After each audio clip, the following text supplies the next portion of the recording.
incident, and we're finishing the sentence today with a feeling an important message was conveyed.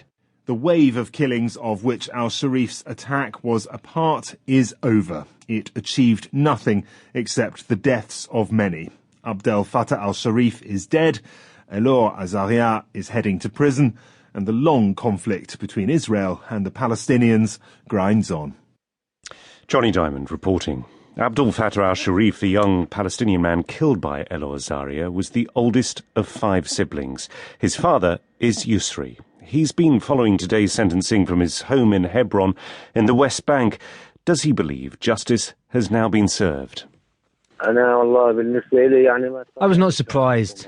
It is the expected judgment. After all, they are passing judgment on their own kids in their own country, so of course they give them a light sentence. But it has to be said, this is not a just verdict. If one of our children throws a stone, he gets 3 years in prison. And one of the soldiers carries out a premeditated murder, and they give him 1.5 years, and not even in a proper prison, but in a kind of barracks. But just to be clear, your son committed a violent, or was involved in a violent attack on an Israeli soldier. Ramzi and Abed went down to the checkpoint, where they were searched and they passed through the metal detector. It didn't beep, meaning they didn't have anything on them. After that, we don't honestly know exactly what happened.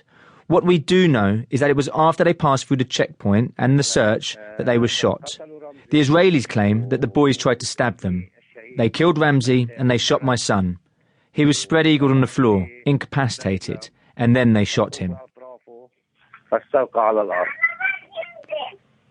Do you take any comfort from the fact that Israeli human rights groups have been involved in this case, say it's important that Sergeant Azaria was charged and found guilty and sent to prison? The footage was filmed by a Palestinian in the neighbourhood.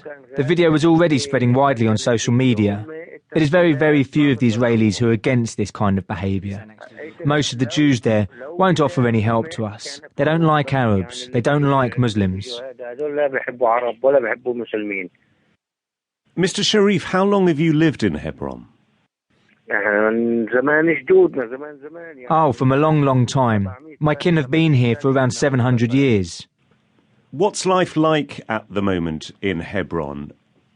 I know that there are restrictions on how far Palestinians can travel easily into and through the centre of the city.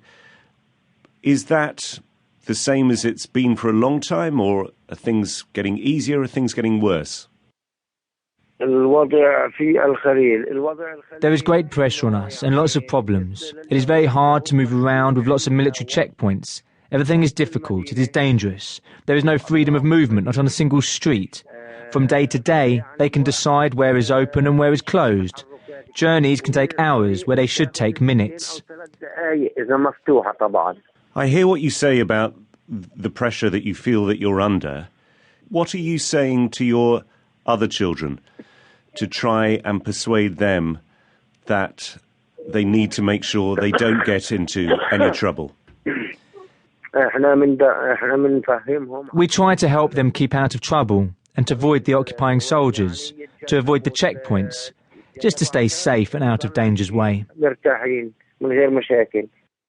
was Yusri al-Sharif, the father of Abdel Fattah al-Sharif, the Palestinian man killed by Elor Azaria. And later in the programme, we'll hear from the Israeli soldier Elor Azaria's lawyer. The Trump administration has today announced measures to meet one of the president's signature pledges, tough new guidelines to widen the net for deporting illegal immigrants from the US and to speed up their removal. Undocumented immigrants with a criminal record will be targeted first, along with those deemed a risk to US security or who've abused the benefit system. All 11 million or so undocumented foreigners in the US could be affected. Rajini Vaidyanathan has been hearing from some of those fearing that they could now be deported from Maryland. Oscar's pounding the streets. He works for an immigrant advocacy group called CASA, and armed with a pile of bright pink leaflets, he's come to this housing complex to educate communities on what to do if an immigration officer knocks on their door.